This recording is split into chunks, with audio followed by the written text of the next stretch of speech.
a somewhat regular schedule for live streaming. Hello, Colette, how are you? I cannot be seen today. Okay, fair enough. You can be heard. I can be heard and I will hear. All right, that's a wonderful way of participating. How are you?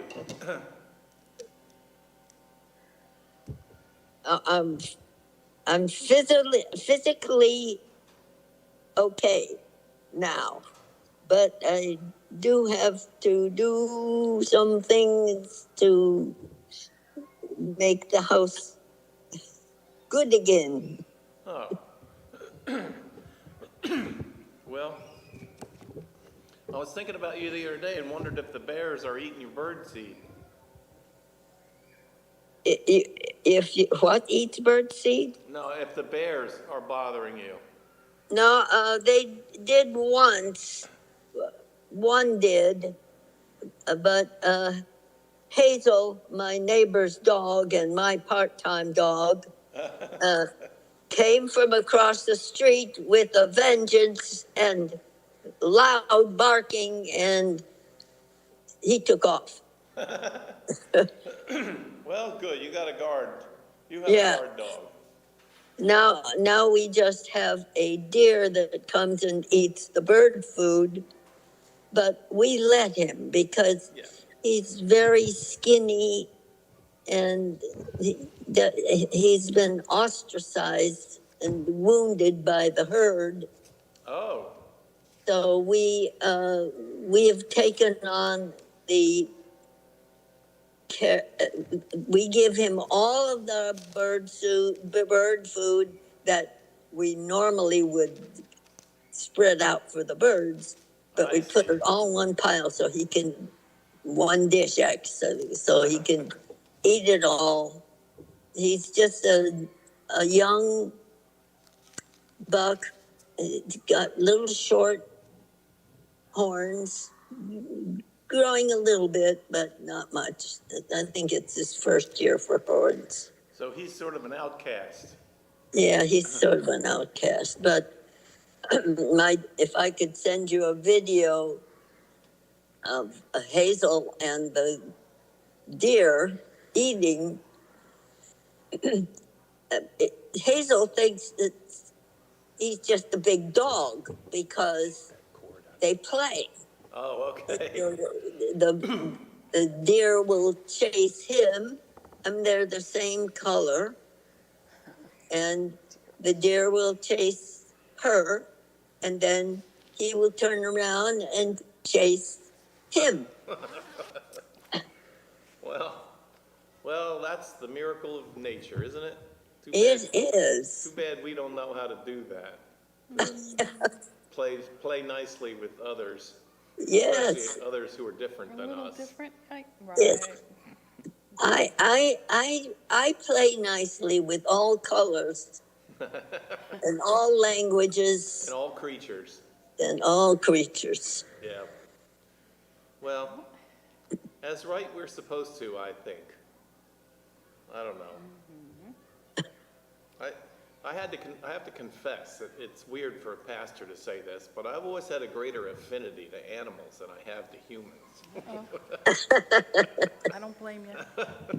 Most of them don't do any damage, except for this guy who knocked down my Oh, that looks bird feeder. That looks like the same one that's been in my yard.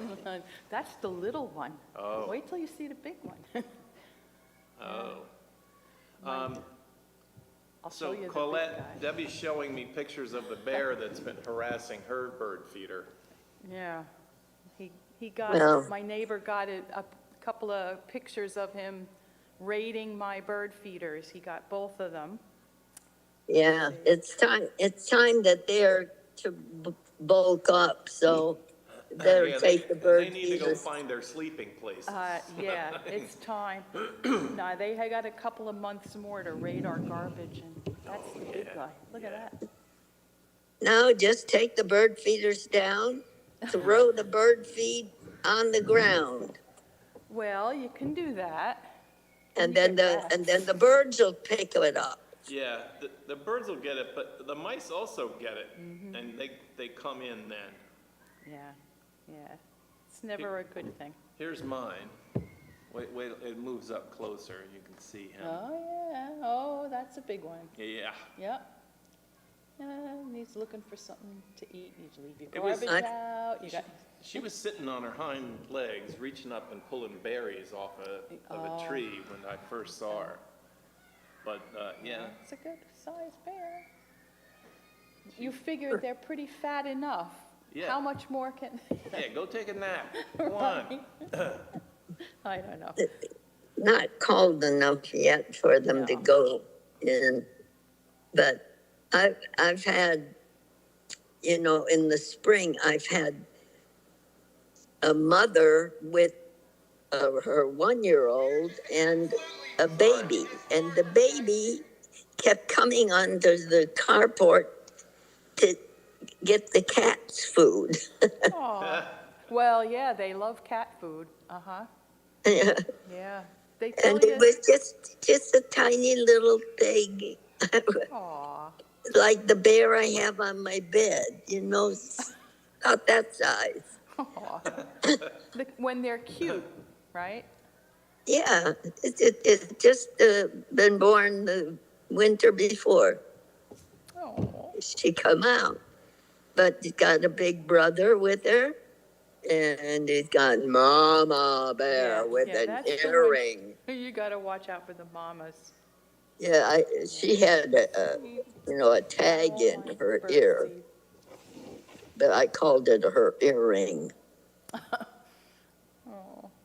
Yeah, there's a little sanctuary of woodlands and wetlands that are behind our property here at the church. And there is a family of deer. Oh, And the they stay deer. there. And, they have their recreation time and they share together. And there are 3 this year. I think it's their 2nd year. They were not fawns this year, but there are 3 bucks that are in full antlers. And they are as scary as can be. And they play with each other. But, Wow. Yeah. This is the doe that comes every day and lays on my front lawn or my back nice. lawn, right next to my chair. There's a lady around the corner that hand feeds them. And then they have a pond down below. So, hey, they're not gonna go Great anywhere. place to live. So now there's a small herd of about 7 or 8. It's the does and this year's fawns that are, almost Yeah. dot-free, the spots are almost gone. And I'm sure they're all impregnated already. Right. Because all the bucks have been there and now I haven't seen them in a while, so they did their thing, they're out. Yeah. It's crazy. Typical men. Yeah, and you don't usually see them until this time of the year, the rutting season, then they're Yeah. gone. And the does kind of hang together, and I'm thinking, why don't you guys, but they don't know. See, They don't know. I celebrate sanctuary for all these animals, and we have coyotes back there, we have foxes, there's 2 dens of Yeah. foxes. Foxes. And I celebrate it all. What I don't like, and there's nothing you can do about it, is it's very close to this busy road. And they get killed on the road all the Right. time. Yeah, They do. And it's heartbreaking, know, really. I don't want my dog to participate in that because she goes out and chases them. Oh, But she stops at our property line, but the deer keep running, and they run and they shoot right across the road. yeah, they don't And watch. it's sickening. And it's, your car gets wrecked. Yeah, You can get yes. you hurt can get very hurt badly. And of course, the deer, it's like, there's always some carcass laying around, no Yeah. matter where you go. In New Jersey, they're just all over the Yeah, place. I've And seen they a lot keep of them. multiplying. Young ones, the few spots left are dead on the road. Yeah. Oh, well, Well, let's see what Jeremiah has to say about the state of the world. yeah, let's see. Does he We're- have any advice on I how don't to get know. rid of deer? or what? Let's see. We read 32 last time, and this time we are up to chapter 33 in Jeremiah. I have tuned in and welcomed the online streaming because there's a couple of people that want to watch later. So just to be aware, you're speaking into a microphone today. And so I guess, Debbie, would you read it? What, 33. 33. Jeremiah 33. RSV.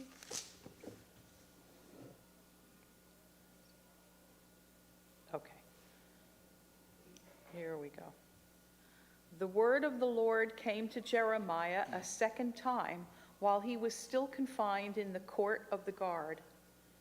Thus says the Lord who made earth, the Lord who formed it to establish it, the Lord his name, call to me, and I will answer you, and will tell you great and hidden things that you have not known. For thus says the Lord, the God of Israel, concerning the houses of this city and the houses of the kings of Judah that were torn down to make a defense against the siege ramps and before the sword. The Chaldeans are coming in to fight and to fill them with the dead bodies of those whom I shall strike down in my anger and my wrath, for I have hidden my face from this city because of all their wickedness. I am going to bring it recovery and healing. I will heal them and reveal to them abundance of prosperity and security. I will restore the fortunes of Judah and the fortunes of Israel and rebuild them as they were at first. I will cleanse them from all the guilt of their sin against me, and I will forgive all the guilt of their sin and rebellion against me. And this city shall be to me a name of joy, a praise and a glory before all the nations of the earth, who shall hear of all the good that I do for them. They shall fear and tremble because of all the good and all the prosperity I provide for it. Thus says the Lord, in this place of which you say, it is a waste without human beings or animals, in the towns of Judah and the streets of Jerusalem that are desolate, without inhabitants, human or animal, there shall once more be heard the voice of mirth and the voice of gladness, the voice of the bridegroom and the voice of the bride, the voices of those who sing as they bring thank offerings to the house of the Lord. Give thanks to the Lord of hosts, for the Lord is good, for his steadfast love endures forever. For I will restore the fortunes of the land as at first, says the Lord. Thus says the Lord of hosts, in this place that is waste, without human beings or animals, and in all its towns there shall again be pasture for shepherds, resting their flocks, in the towns of the hill country, of the Shephelah, and of the Negeb. My phone is acting up. In the land of Benjamin, and the places around Jerusalem, and in the towns of Judah, flocks shall again pass under the hands of the one who counts them, says the Lord. The days are surely coming, says the Lord, when I will fulfill the promise I made to the house of Israel and the house of Judah. In those days and at that time I will cause a righteous branch to spring up for David, and he shall execute justice and righteousness in the land. In those days Judah will be saved, and Jerusalem will live in safety. And this is the name by which it will be called: the Lord is our righteousness. For thus says the Lord, David shall never lack a man to sit on the throne of the house of Israel, and the Levitical priests shall never lack a man in my presence to offer burnt offerings, to make grain offerings, and to make sacrifices for all time. The word of the Lord came to Jeremiah. Thus says the Lord, if any of you could break my covenant with the day and my covenant with the night, so that day and night would not come at their appointed time, only then could my covenant with my servant David be broken, so that he would not have a son to reign on his throne, and my covenant with my ministers, the Levites, just as the host of heaven cannot be numbered and the sands of the sea cannot be measured, so I will increase the offspring of my servant David and the Levites who minister to me. The word of the Lord came to Jeremiah.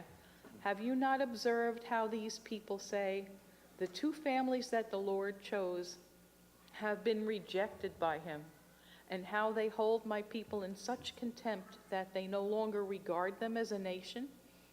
Thus says the Lord, only if I had not established my covenant with day and night and the ordinances of heaven and earth, would I reject the offspring of Jacob and of my servant David, and not choose any of his descendants as rulers over the offspring of Abraham, Isaac, and Jacob.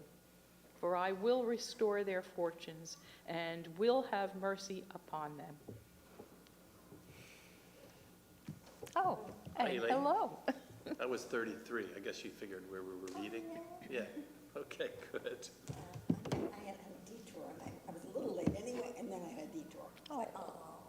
Like- Maybe she just turned around. No, I'm glad you're here. No way. So Colette is with us on Zoom, Okay. and there are others unnamed who are with us on the streaming. So, And where's Parker? And Barbara still has company. yeah, her son or Her grandson. grandson is Is with with her, them, yeah. Jasper. Yeah, Yeah, so she wasn't going to give up that time with him, so that's fine. smart move. Yeah. So what do you make of this? So this is a long one, huh? Yeah, And weighty, yeah, it makes and a, a turn. yeah, there's a turn of, yeah, I like that. How do you say something is for certain? You know, so the voice of God says, let me think again. So, you know, you say, well, when the cows come home, or, you know, and in this case, Jeremiah writes, when night no longer follows day. Right. That's pretty certain. Think about how much upheaval in the systems of the universe it would have to be. I think that's the end of the world, don't you? I would think so. I mean, certainly the end of the created order that we understand, because without night and day, everything would die. Those kinds of terms are used earlier in when Pharaoh is preventing the Israelites from going, and doesn't Moses say something to the effect of, if you can make the sun come up from the west, and unless that's just a Quranic version, I don't know. Yeah, I don't know. I can't remember that one, but that doesn't Right. mean it isn't there in the conflict between Pharaoh and There Moses. was a lot going on there. Yeah, there was a lot. There's a lot said about, Like what You you know, can do magically. yeah, and I'm going not to show you magically. that I Yeah. represent the God who built the world you live in, and everything you count on, like that the Nile River will have water in it and not blood. you know, but There's a couple of those references in the Quran, like if you can make this, then I'll follow you. Yeah. But in the meantime, we know we can depend upon the God who raises the sun in the east and lets it set in the west. And I don't Same know thing. who the commander was in the earlier stages of the conquest, but there was a battle being fought, and they were running out of daylight, and who was it? So it was, I don't know, who prayed for the sun to stand still. And it stopped. The sun stood still in the day until the battle could continue, and they won the battle. And then the sun continued on in its path. That was interesting, because that was always one that was included in the Sunday school curriculums. Yeah, because You know. it's so Not the one that I taught. David C. Cook. Oh, no, I mean, no. that was those battles that included the Goliath and Oh, yeah, all the rest of those, when the Philistines were being massacred in God's name. And no, they needed more time. They were afraid that darkness was going to come. they would The lose. sun stood still. And then there's also claims or descriptions of times when the prophet would say to the people, get back on the right path, or God is going to stop the rain from falling. Yeah, there's a lot. You know, Yeah. and the rain didn't come for 3 years, you know, and then the prophet went out and prayed, and then the rain came, and it didn't flood and destroy everything. But so there's always this, in the background, there's always this sense of, when you say God created the heavens and the earth, and you're engaging with that God, with that power, you have to be really careful, because everything you count on comes from the hand of God. Everything. You might think that nature operates independently, but No. not so much. Nope. Not so much. And for a lot of people today, I think this is true for me even more than I want to admit. It is the uniformity of nature that provides for me a sense of the reality of God. You know what I mean? It's, Stuff you can depend on. yeah, I mean, they call it the Changing laws of of the the universe. seasons and, yeah, You yeah. describe the laws of the universe, but I'm not the first theologian, or first person in history. It's been a great mass of people who have said, this is where you make contact with God. And the Hebrew people, one of the first lessons I celebrated in seminary was, in Hebrew, I don't know, biology and geology, they looked at the ocean, and they saw that the ocean was actually higher than the land. And if you ever driving along, that's interesting. and you look out, the ocean is higher than the land on the horizon.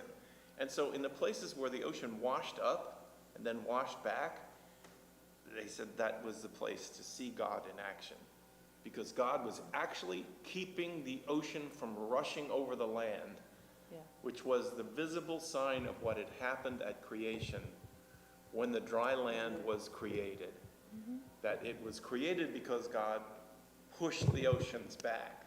And I don't know, I love that. And every time I'm driving, I look for those roads that are downhill toward the ocean. Because especially if you're driving and you can see the ocean and the road is going down, wow. And you can get somebody who's a scientist who says, because of the curvature of the ocean. Exactly, I can explain it to you. I know. This is my experience. I know, but I don't care about that. What I care about is what I see, right? Because I'm a human being. Yeah, you know, the Quran is made up of all the verses. They're called ayat, and ayat means a sign. So everything in nature is a sign that proves there is God, and including every verse in the Quran, because it's also called a right. sign, and it admonishes people for not recognizing. You are surrounded by the signs of God. Why are you so blind? Why can you not hear? It's the same in the biblical texts, and it is a connection, because what other connection do we have? This is Exactly. the tangible, proof that there's a hand in the universe and the creation of the universe, and And don't you think it's beyond creation in terms of like sustaining, like you were Oh, saying? yeah. Creation as the created order, but beyond that the can day. that can Yeah. be interrupted, Yeah. as Jeremiah says. If God wanted, God can make the day come before or mix up that you're messing with a scary entity here. Don't think that that it's because it's the law of nature, that it will always stay Just that way. because we know the laws of nature. Yep, so don't count on that. If you do something, God has the ability, in the Quran it says, kun fiyakun, be and it will be. Whatever God says, go ahead. Mess with God and... Well, and it's a word from the prophet in a timely manner, because if your faith is built on order and structure around you, in Jeremiah's time, there was none of that. It was despair and desolation. Everything had been destroyed, and any sign, if you take comfort from the sign that, Jerusalem was there, the temple was there, the priests are doing their thing, and the kings are there, good or bad, they're there. All of that's gone. There's The not, lineage from, he says, from Abraham to yeah, Jacob. the promise is there, Yep. but there is nothing in their sight or in, and so the need to then verify God's promise says, Jeremiah is saying, speaking for the Lord, this will all be restored. Right. And Yeah. it will be restored is a word so sure, so absolutely sure, that you could depend on that more than you could depend on the sun rising. Right, yeah, exactly. That's a sure thing. But why does Jeremiah always includes the kings, the rulers, and also The the Levites. Levites? Was Jeremiah a Levite? No, Okay.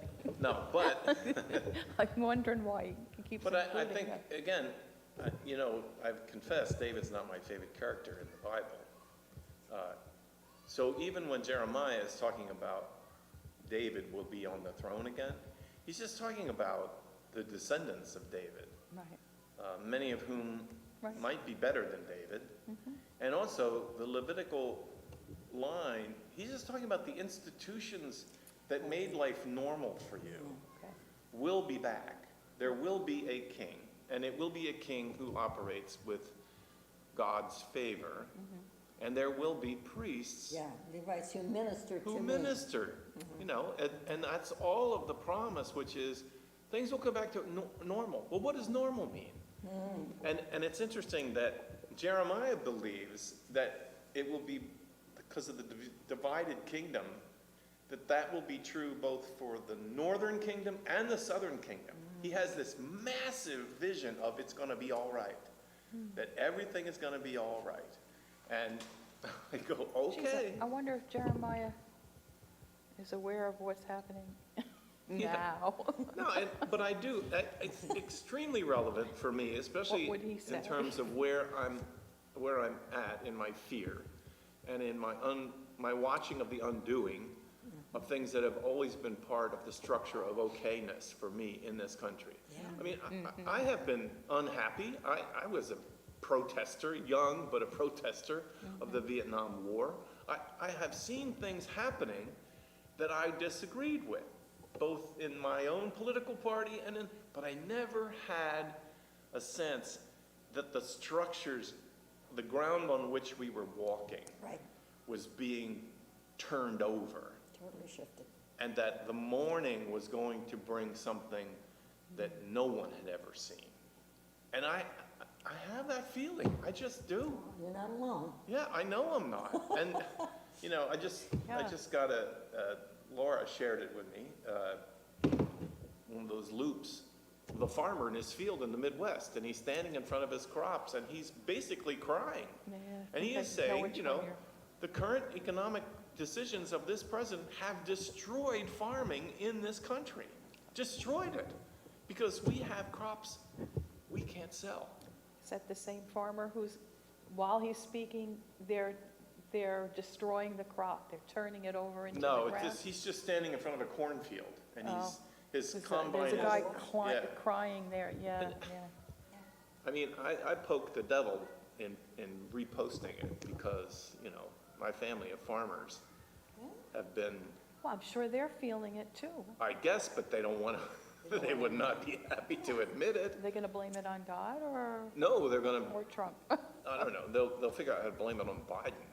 Yeah. They figure out how to blame it on the past, that this is just a sign of how bad things were.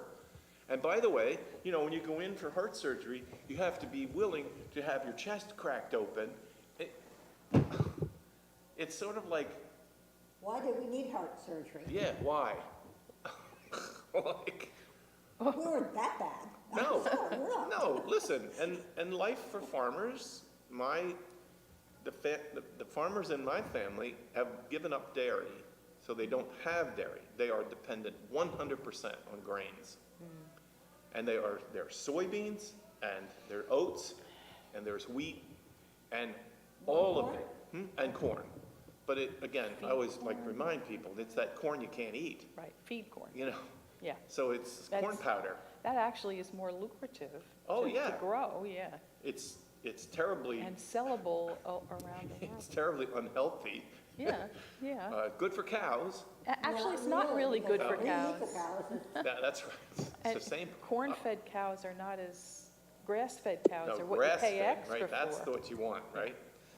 So, their livelihoods, really, their existing livelihoods depend on the fact that they abandoned dairy and they moved into Well, fields. they were smart, weren't they? Yeah, they were, and they've been making lots of money, lots and lots of money. Yeah, well, if they can't sell the soybeans, which they can't, we don't use that much soy in this country. No, cereal manufacturers use soy. Some of the grain, Yeah, but they- most of it goes to China. Right. Now, my brother-in-law, he and another guy invented a soybean crusher. And they built a crusher that turns the soybeans into soybean oil.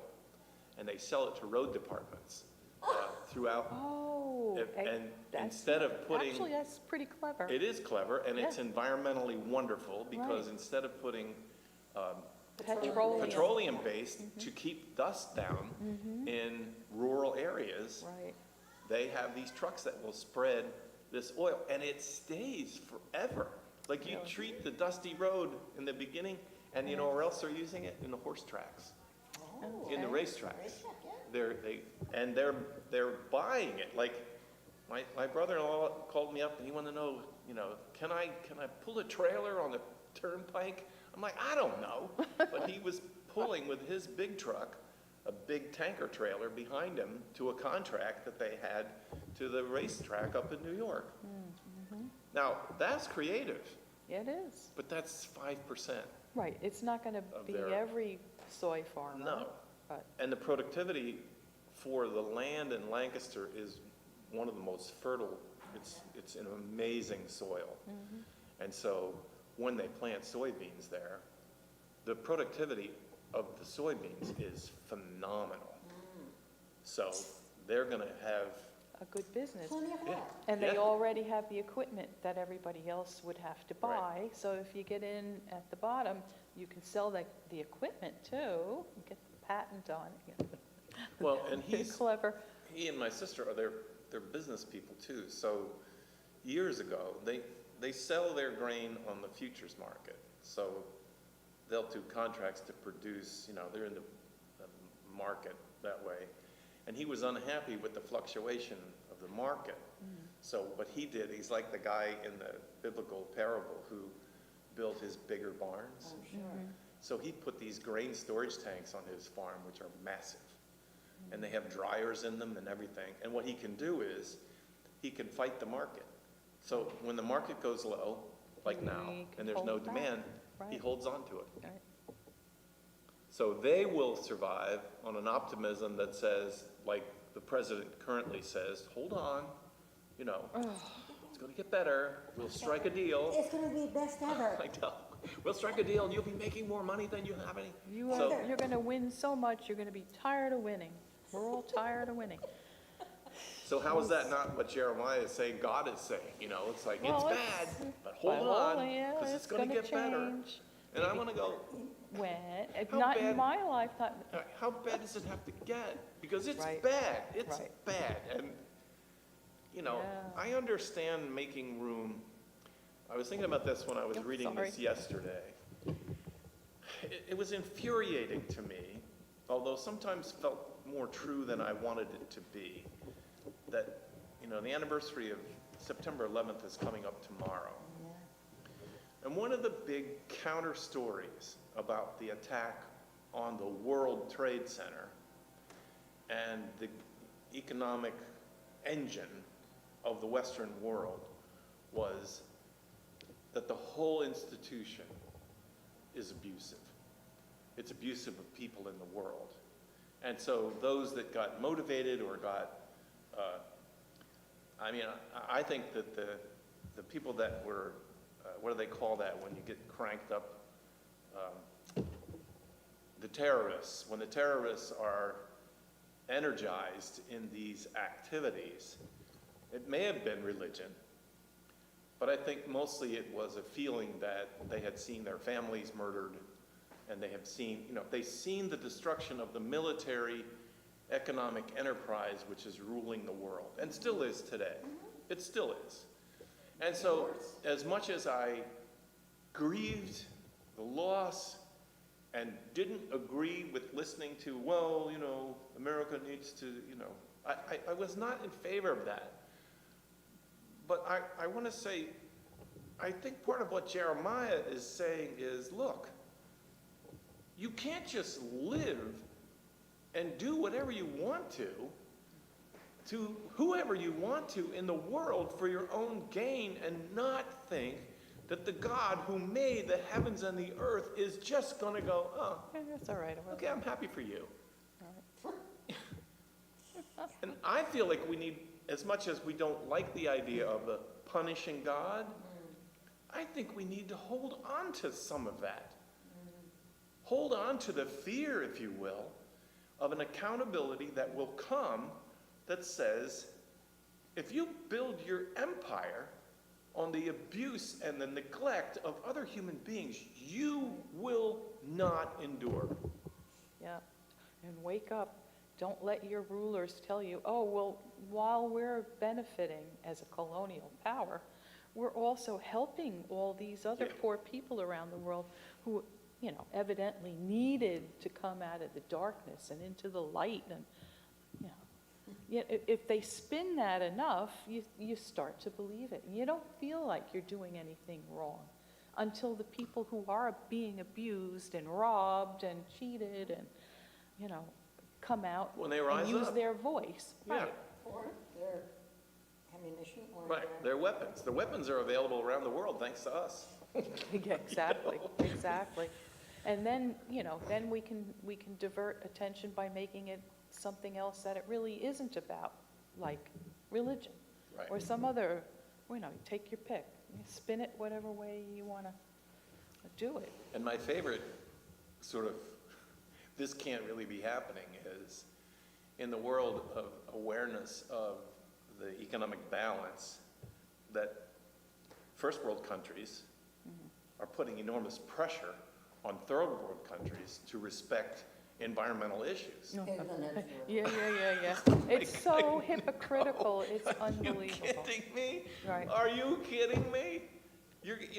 Are you? After we've spoiled the entire earth, we're going to say, oh, wait, Yeah, but, well, we've got it, but you shouldn't. yeah, exactly. Hold because, back, you people, know, you don't need cars. look We've at- got them, but you don't need them. You guys in India, you're creating huge amounts of greenhouse gases.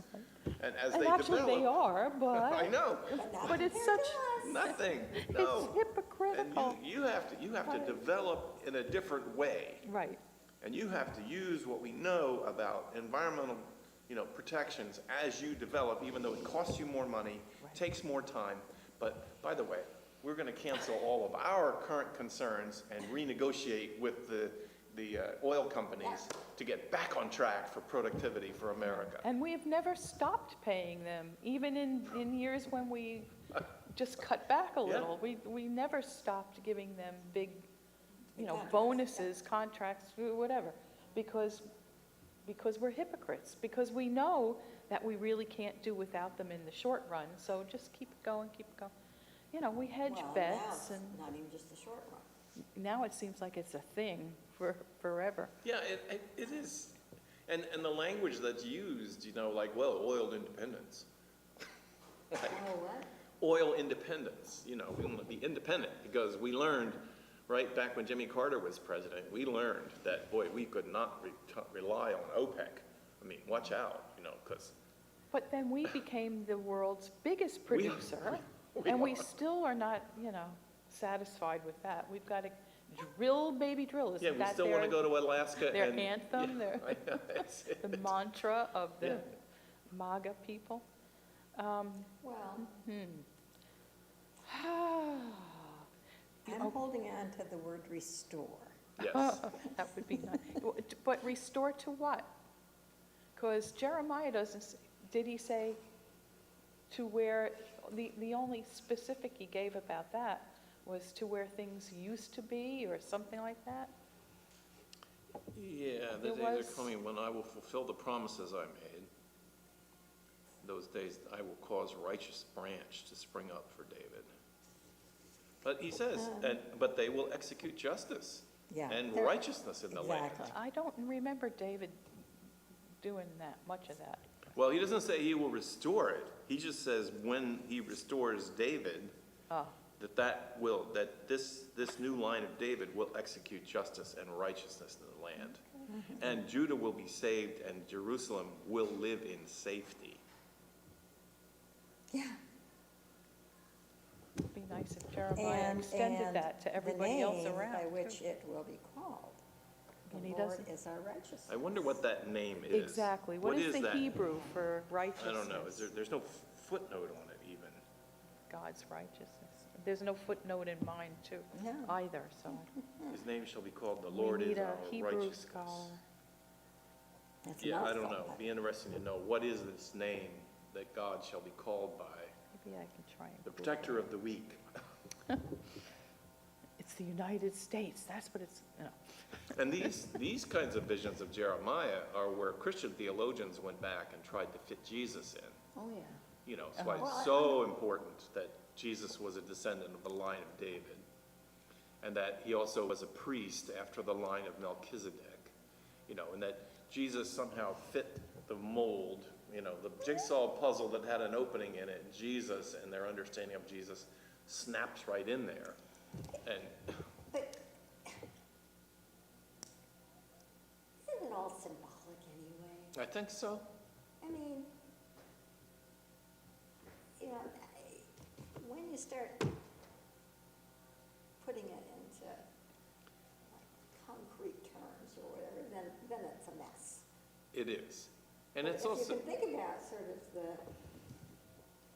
but I think you have to think about the symbolism of this. And in that case, it kind of makes sense that Jesus was needed yeah, and would fit in, you know, to Right. accomplish this. right, that somehow, you know, and the Christian hope was that Jesus was the ultimate consummation of all of this promise. And yet, here we are, so many years later, thousands of years later, reading it and identifying with its hope that yet this will come. And in the development of the theology, that's why Yeah. the second coming of Jesus becomes so important. Yeah. Because, you know, okay, his arrival on the earth, the miracles of his birth, and all that he did, and all that was accomplished, and we try to understand the meaning of the cross and then the resurrection. Somehow that wasn't enough. Yahweh Evidently not. Sidkenu, Oh, you found something? yeah, it says from The Lord our Jeremiah. righteous, yeah. This term And it- combines Yahweh and Jehovah with Sidkenu. Never which heard that word. Me either. But it says it's coming right from Jeremiah 23 and 33. It points to God's role as the ultimate source of moral and ethical uprightness. Oh, that's righteousness, isn't Yeah, it? that is. And that's why I'm encouraged. I'm trying to find my way as a preacher and as a teacher to say, where is it? Like, where's the trumpet I can blow and know that I'm in the main path? And one of the things that's becoming helpful is to say that the issue of the day is not political. It's moral. Well, we're in trouble. I've been reading that a lot, It's moral. and I resonate with that. It is a moral issue. And that's what's that great big guy's name down in the South who does Moral Mondays? Oh, Reverend, the big black guy. Yeah, yeah. Who I love him. I don't know. I I do can't too. remember Can't his think of name. the name. I don't remember any names at this point in my life. It takes a while to joggle the. I'm slower than I used to be when it comes to that too, and it drives me crazy. Here we go. I Google everything. He's been saying, Yeah. he's been organizing and preaching Yes. that, following in the tradition of Martin Luther King Jr. for the Poor People's Campaign, that the plight of the poor people is not political, it's moral. that what is happening to people as they're deprived of their rights and they lose their health care and all the rest is a moral abomination. It's the Reverend Dr. William Barber. That's him.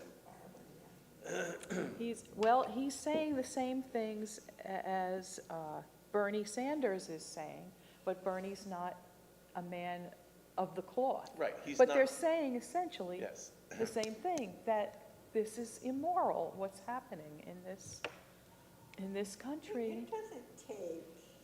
Not a genius to see that it is immoral, but, you know, it takes some charisma, and William Barber has it, Yeah. and Bernie Sanders has it, and people will come out and listen, and more and more people are listening to them. Whether they're going to be effective, and, you know, I think they're more and more speaking that way too. yeah, people are hearing the message. Judy, Maybe it's too late. on our Tuesday nights, seems to keep asking, when are She- we all going to she wants a stand up and revolution. rise up? And I'm Yeah, thinking, she's like, when is it coming? What are we doing? We got to stop this. I'm like, okay. But, you I know, asked her last night, are you I know, I talking heard you. about It's like, civil war yeah, or what do you what, want? know, actual arms? You know, she's talking about, she's encouraged by the formation of alliances. Like if Chicago and California, if Michigan and California could form an alliance and then therefore form a resistance. And you know, the question is, well, what would that look like? Because there's resistance going on in the streets right now, but it's passive. they don't it's have not- the authority. Right. I keep thinking that Pritzker runs his own police force. Right.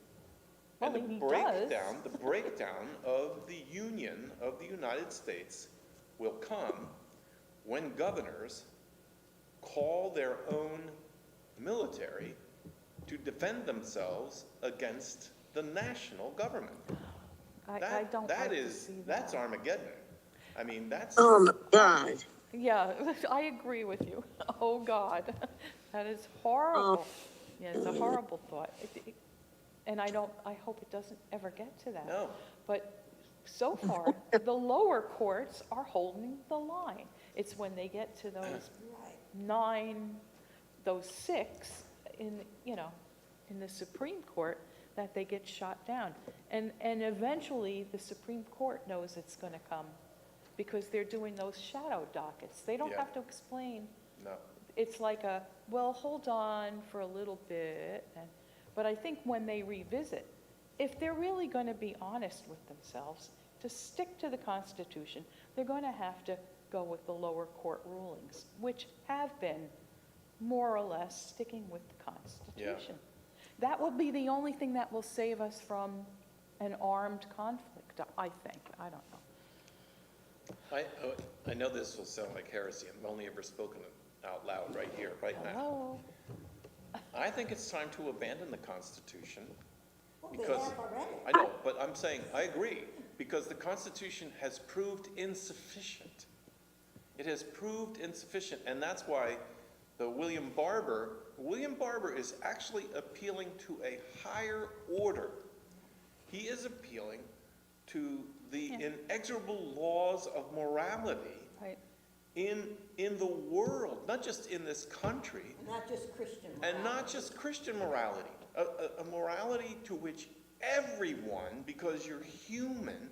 Now, the Constitution points in that direction. It's the instrument by which you can actually enact the Yes, morality. the morality. And I do think that we need to hold on to the Constitution, but it needs a lot of amending. Because a lot of stuff was just a given, like we know we would never do this. True. Now we're finding out that it needs to be amended There a are bit no further. guardrails. Yeah, to make sure that there are always guardrails. But without the law, you know, the morality, how do you enforce it? Well, And Jeremiah is saying moral times will come again. But in the meantime, there's all this chaos and war and pestilence, and so when I we say, want to avoid that. well, when I say, you know, it's time to move beyond the Constitution, I mean it's time to write something new. and completely new. Something like the spirit that was in the Declaration of Independence.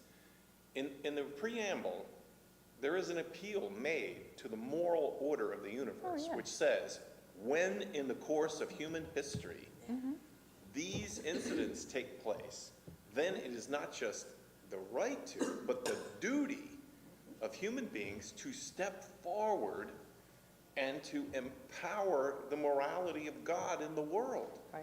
And so I'm not. It's a good starting Yeah. place, and I think that's what the founding fathers Yeah, thought. and I think the Constitution. How do we enact it? Yeah, I and think- its amendments. Right. You know, it has been amended to sharpen its effect. I think, the one thing, I think we need an amendment that changes the interpretation the Supreme Court has given to how much authority does a president have. We need an amendment. Absolutely. There are several amendments, sir. Yeah. I mean, It right just- now it's the president, but the president got, I think, caught where he is because of the decision they made how many years ago Right. about corporations having, That's true. Yeah. That they're people. that they're people. I mean, that's where it all started in my, or was No. a big step in that whole I process. agree. Giving I do agree. more And- power to the executive to make war. Right, so- Without actually calling it war. And then there's all these powers that Emergency Congress powers. is relinquishing in favor of the executive. And it has gained over the years. And it could go back to where the three branches are more equal. Well, the mechanism that this current president is using is a mechanism that has allowed for the possibility of the unthinkable. And that when the unthinkable happens, there has to be someone who can make an executive decision. But the idea is this language about emergency. Yeah. And so what this current What is an executive has done is he has declared an emergency in 55 different settings and said, out of the way, Congress is too slow. Right. Congress takes too much time, we And don't the have states are too Yeah, slow. the- But there's you no emergency, and the emergencies are so ludicrous that they actually Right. cite. Who Like defines them? this gang from Venezuela? Really? Yeah. Come on. And they just keep saying one emergency after another. But what is really ominous is they made the Department of Defense the Department of War. Yeah. Now everything's going to be a war, so you've got war powers now. Now you've got, I know FDR overstepped, by a lot, the power of the executive, because we were at war. And before that, we were in the midst of the worst, depression the world has seen in modern times. So, okay, that was kind of an emergency. But what the actions he did, maybe it depends on what side you're looking at it from, to me were more moral than this. This is like, instead of the people are hurting, so give them more. Give them dignity in their old age. Give them food. Give them money when they're destitute. Give them opportunities to work. Make opportunities for that to be possible. This guy's doing the opposite Yeah. of all of that. Everything he does is immoral. Even his own personal character Yep. is immoral. So my question is, do we go back to having some kind of quiz for people to be able to vote? No, I don't really mean No, that. I think we need more than a quiz for those running for president. Yeah, Well, that would be, yeah. And they have to be vetted. I Yeah. mean, you can't just put someone like that. And have them on the truth-o-meter. I know it's inappropriate in terms of scale, but remember, the idea of the balance of power was first constructed in the Presbyterian Church in Right. continental Europe. The bicameral. Yeah, and the whole idea, and so Example. I feel like I have lived in the middle of this mini system where ideally the pastor has power, but that the pastor's power is always checked by the power of the session. And that ultimately then the vote of the congregation. But I'm going to say this right out loud. It's gone in American Presbyterian churches. It's totally gone. And what has replaced it, in a similar way, is the cult of personality of pastors. Well, that's true And, everywhere. and the reason is because people were sick and tired of how long it took Well, yeah. to get anything done in the church. Same in government, though. Everybody says, oh, it's I so know. messy to have That's what- democracy. You yeah. should have a leader who's strong and is. says, this is what we're going to do, and we're going to do it. You hear people say that. Then what you really want is a dictator. And a lot of people are starting to say, Oh, we got one. yeah. So aren't we So- lucky? So I worked with this church in Jersey City, Oh, yeah. African-American church. How rare there are, but African-American Presbyterian church. And they had a series of powerful elders who in the world owned their own businesses, and they were used to sitting at the table in consultation with the pastor. But the pastor that they had embezzled money Oh, boy. and involved the church secretary in it. They were stealing money from the preschool, and yeah, they went to court, and that pastor went to jail. Really? Yeah. That doesn't happen very No, often. it doesn't. So what happened was, it was like somebody set off a bomb in the middle of the orderliness of how things happen in the church, right? So I worked with them as they searched for a new pastor. And they said, what do you want in a pastor? Well, We want honesty. that's right. And we want a pastor who will work with us, who will value our opinion, and we can do the development. And so this guy came along, and every shingle he held out was everything they wanted. I mean, I work collegially. This is who I am. It's the way I work. Yeah, my but they're gosh. ripe for They a charlatan. called him in, and I will never forget this. They offered the call, and the congregation voted yes. So they would do an installation service. 1 week after the congregation voted yes, the chair of the search committee emailed me and said, is there any way we could rescind our choice? 1 week? Wow, that's, And I got in my Fast. car and I drove down there. I was like, what is going Tell me what's on? going on. Yeah. She said, we've chosen a king. yeah, well, How did they find that out?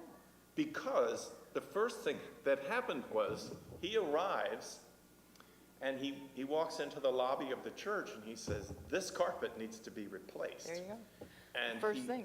called the carpet company and ordered the carpet to be replaced. Without going to session. No conversation. And so, Oh, collegiality. yeah, the chair said, Next step is, hey, these robes Yeah. are kind of shabby. I know, can he do that? I need a car. I said, well, I guess he did it. And so the carpet company came Oh, my gosh. and installed a new carpet, and they had to come up with the money to pay for it. And so they looked at it, and so they confronted him. And they said, that's not how you work. And he said, that's the way we're going to work now. And he even went to the point where, Yeah, well, and I couldn't even believe this was true. When the session would gather in the room, when he entered, he wanted them to stand up. oh, that sounds very Trump-like. And this is exactly, yeah, Like, Yep. where did you come from? you have voted, Well, he had been nurtured and raised in the independent Baptist church where the pastor is king. Right. Pastor's king. In fact, the schooling in the Black Baptist Church in Philadelphia, I learned a lot about the culture of the permission of the pastor. And what has been crafted for the president is very much like the permission given to the pastor, even to the point where What happened? there was a It disappeared. there's a phrase, if you go into these city churches and talk about the king's meat, everybody knows what the king's meat is. The pastor was given permission to have sex with anybody in the church the pastor wanted to have sex with. And that included your wife. that's like right out of English regents, The yeah, the king's right. I forget, there's a name for it. Well, they I have a name forget for what it the name in the king's meat. Yeah, This is well, the privilege of being the pastor. okay. MEAT. Yes. When you were saying at the beginning, I Yeah, thought it no, was MEAT. no, it's the Right. meat. It's the reward for the pastor that, and I think, And okay, so if you want to see the decay of our checks and balances system, look into the decay in the Presbyterian Church. that's happened so often, huh? Oh my goodness, Yeah. it happens, and in this case, this particular guy had sold them a bill of goods about how collegial he was planning to be, and when he got there, all bets were off. And then when they rose up, here's what he did. When they resisted, he went to the presbytery and asked them to install an administrative commission to take over the church Oh, and remove all the elders. Wow. Yeah, well, Now, in my world, that's when I know, Trump fires I know, everybody. everybody's world is not the pastor's world, but in my world, that was the meltdown, the complete meltdown, because I became a Presbyterian because I had come out of the independent Baptist movement, and I'm a thinker. I will not let my brain go. Right. And what I saw happen right in front of me was, this isn't working. And so the more desperate congregations become for full-time pastors, the more they're willing to compromise all of this. They compromise it all. They just, and I try to be careful, you know, in a church where basically the leadership likes me as a pastor. They, you know, there's an agreement culture among us, and I don't want anything to change that. So I try to be careful and to think about what are the things that I need to consult about. Yeah, yeah. In a world that would say, well, you know, you're the pastor. You got it right. Yeah, go ahead, just do that. Yeah, well, But here it is. In a microcosm, it's been happening in this ideal structure of the Presbyterian Church. But whatever, now, the whole system of the U.S. government is following suit. Well, And the Supreme Court said that the executive can do whatever and he you can't hold wants to him do. responsible. Unfortunately, institutions are only as fallible as human beings. I mean, we are all flawed, and we're not God. So which are the institutions and the promises made by God? Which are the ones that we rely on that are solely set up by human beings? Because they can be. We're doing the best we can. We need to do a little bit better now. We do need to fight back. Judy's right. Yeah. How we go about it. But we, I guess, should listen to Jeremiah. There are certain moral standards that are set by God, that it does say in our founding documents that we should not, ignore. Right, can we describe those moral foundations, which must be apolitical? I've often said, to me in my past, the argument between Democrats and Republicans and independents had centered around how do we get there?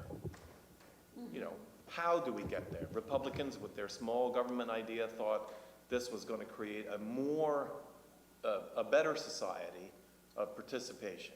Democrats, on the other hand, are cautious. They say no, but we were all focused on the same core.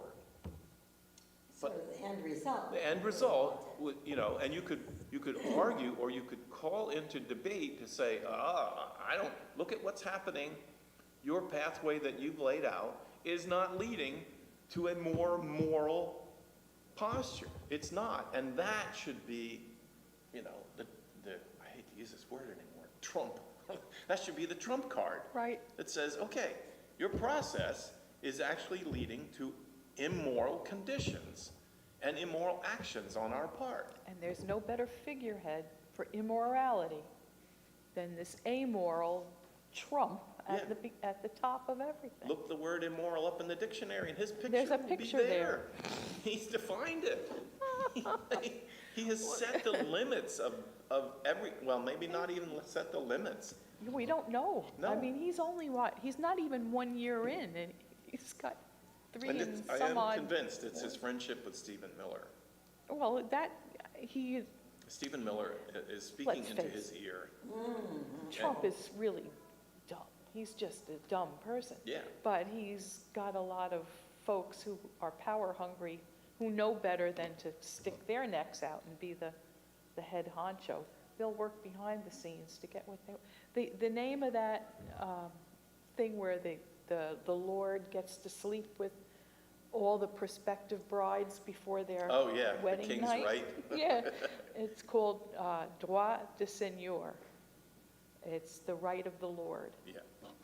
So, I guess it's French originally, but all the monarchs practiced it, so it's like, Well, Really? And I'm just saying, in the structure of, I still want to say anything demeaning about the African Methodists, and the African Methodists had a different plan, but the Baptists, which were independent churches, relied on the arrival of a very strong person who would dictate everything.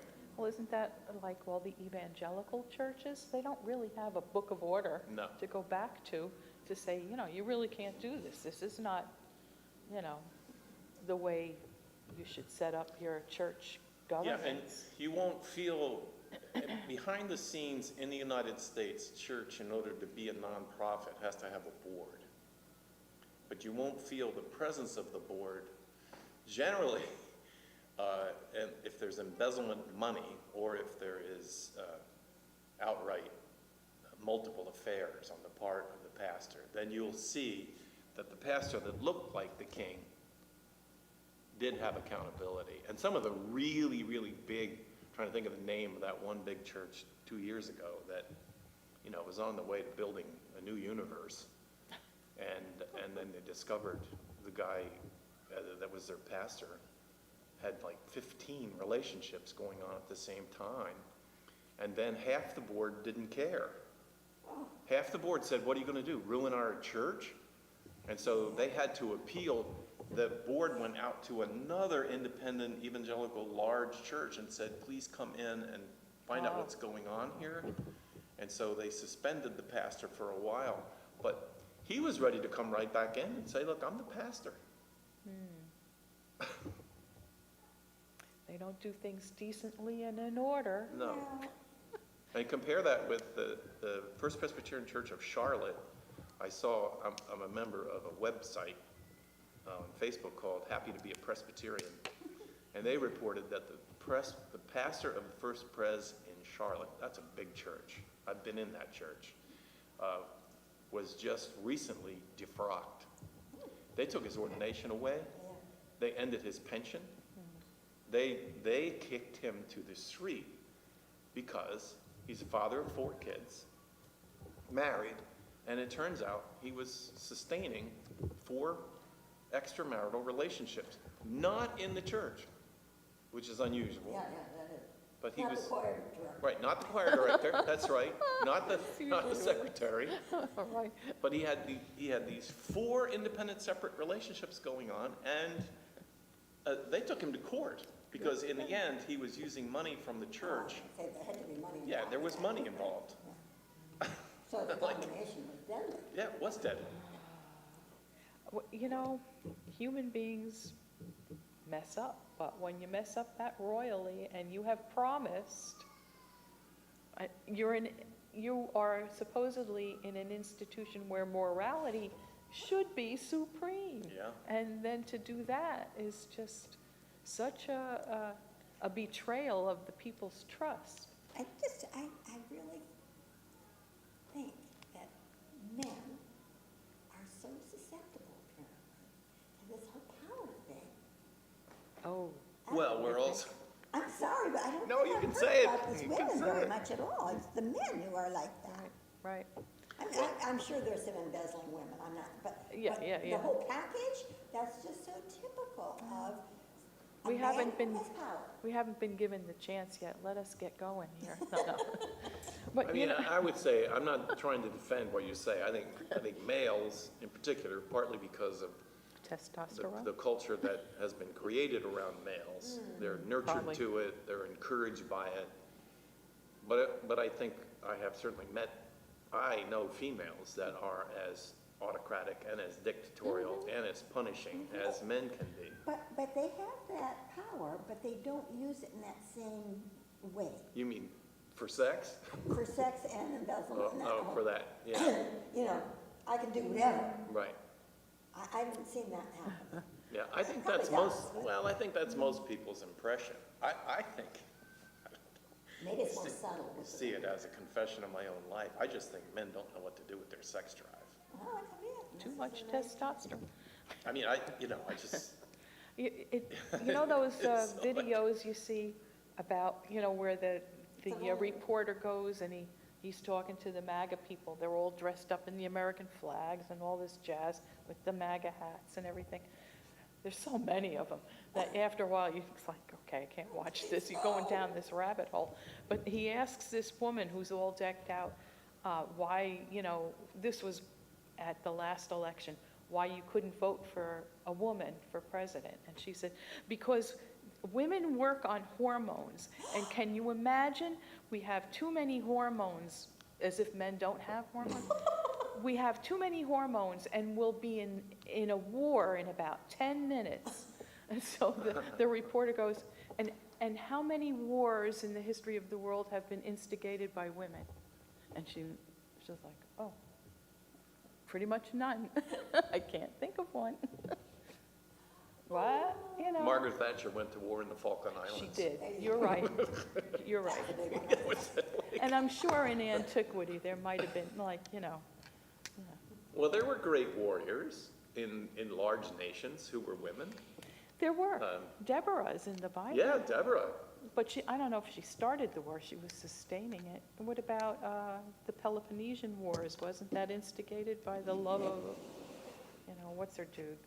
Troy, Helen of Troy? Yeah, but I But think- she didn't start it. No, and it wasn't her testosterone or need for power that was driving it. It was the men.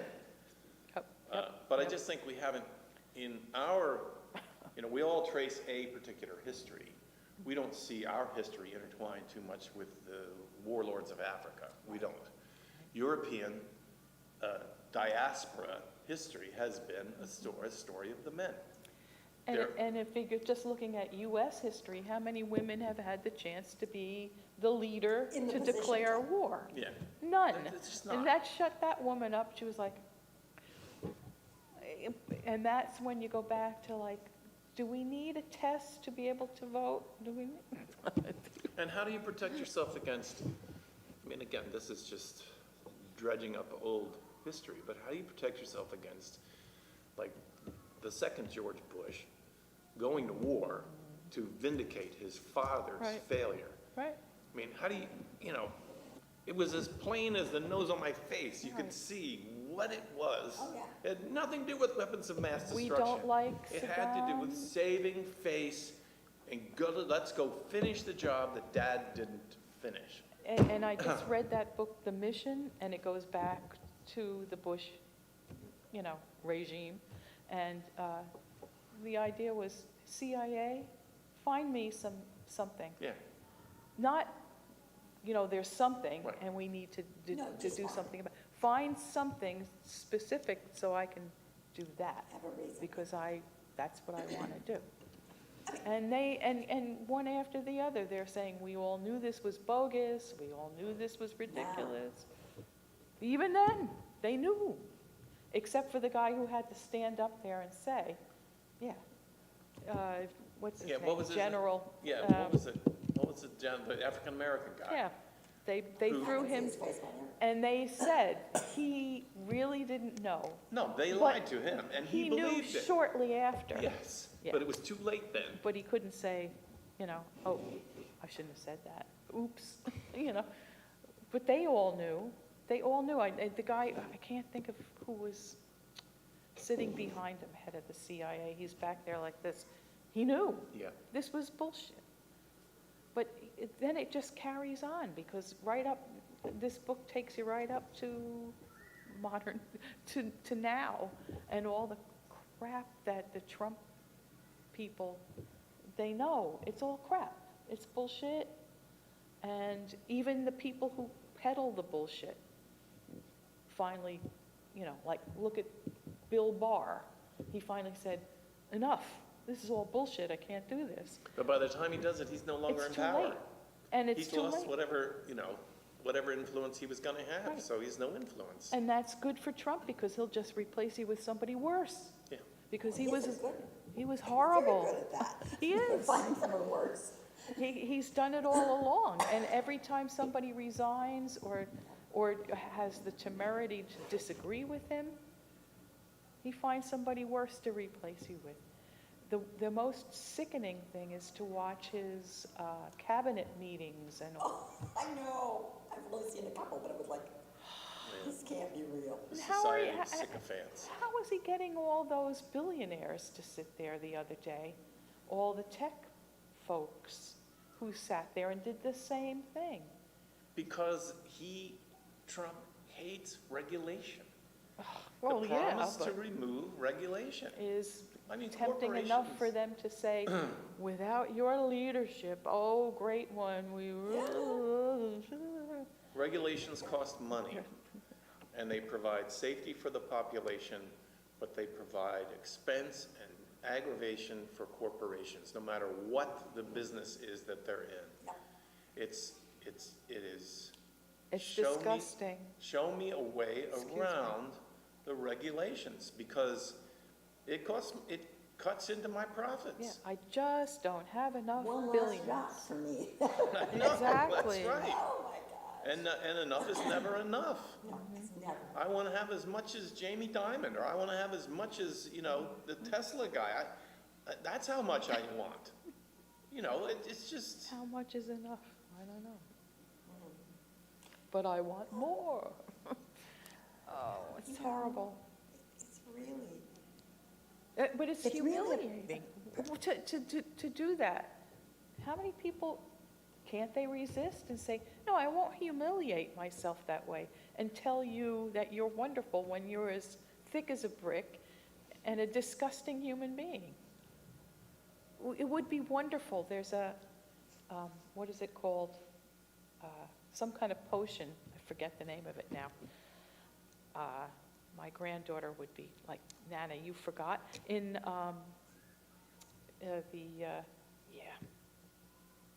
what's his name? The magical, I can't think of anything anymore. I'm with you. This I is terrible. understand. J.K. Rowling's. Oh, yeah, okay. oh, yeah. Polyjuice potion, or one of those, but something that, Veritas, it's a Oh, potion right, that makes you Veritas. tell the Right, you truth. must tell the Sure. truth. Yeah. And wouldn't it be interesting to see all of those people that sit around that table take the potion and then say what they really think? That I would like to see, because they all think he's a horse's ass, and they have to say this ridiculous, humiliating crap. That was sad. In a comedy, was characterized in that Jim Carrey movie, Liar, Liar, where he Oh, made right. a promise to his son that Right. I will not tell a I'll lie. always tell the I will truth tell the truth to you. And it turned out he had to tell the truth. He was a lawyer. to everything.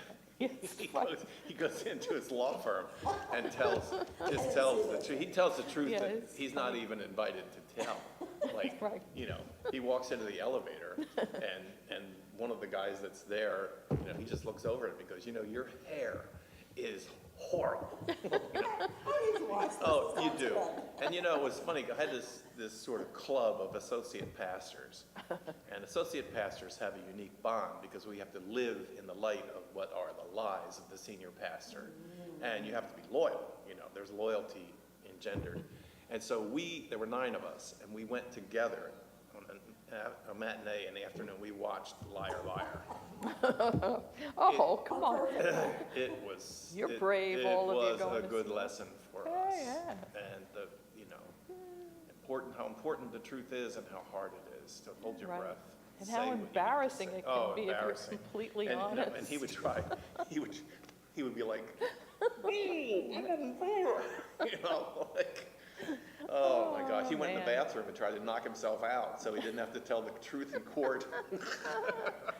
He beat himself up. Really, I don't my know. goodness. Yeah, I would like to see the cabinet do that. It wasn't well, yeah, a because couple of that was when I was 20-some odd associate years pastor, ago, like at 20 years least, ago. probably. But it's still out there, and it is a great movie. He is so good in it. But, Harry Potter was what I was trying to think No, of. I How was you gonna say could that not too. think of the Harry Potter. Veritas, I've Harry read Potter. all of them twice over. Well, maybe that's the problem. Yeah, no, my brain is like, it's getting mushy. It's, what are you gonna do? I But that- blame it on medications. I'm on this medication to cut down all the estrogen. Speaking of hormones, you actually kind of need estrogen for your brain to work. Oh, yeah. Yeah, there's like a lot of brain fog I've noticed since I've been on it. And I might just be blaming it on the medication and not blaming it on, I'm older too. Well, This is a combination. Exactly. Every time I can't think of something, I think, I get, Alzheimer's, and the thing is, Alzheimer's. once I realize I can't come up with it, then it's anxiety Yeah. that drives Then it you never- further and further and further away. You can't- then you can't remember your own name. I know. It's like, Oh, well. all right, well, thank you for a good discussion, and I don't know. Again, the summary of Jeremiah is, it's bad, it's gonna get worse. It's gonna But get someday it's worse. gonna get better. But someday it'll get better. Well, the only, Maybe not in my Well, lifetime. it'll get, Exactly. and how we know it'll get better? Exactly. Because the sun comes up and the sun goes down, and it's gonna keep doing it. that. and look how long ago that was written. It applies now, and All there this- should be some hope because life went on. And there were some good times between then Yeah. and now, too. And everything that God doesn't. It's true. Yeah. It wasn't Everything all that- gloom. Everything that God doesn't establish and ordain will pass away forever. And so that's our hope. This too shall pass, I think is the phrase Yeah. they Oh, say my mother loved in that. recovery, right? This too shall pass. This too shall- Really? Well, after I pass. But we all want to know when. Yeah. As Judy says, when? I know, Judy is so insistent. There's gotta be something we can do. No, we She need to must be do so something. frustrated Yeah. sitting at She home. is, she Right? is, yes. I think she is. Yep. Yes. I don't know. Oh, well.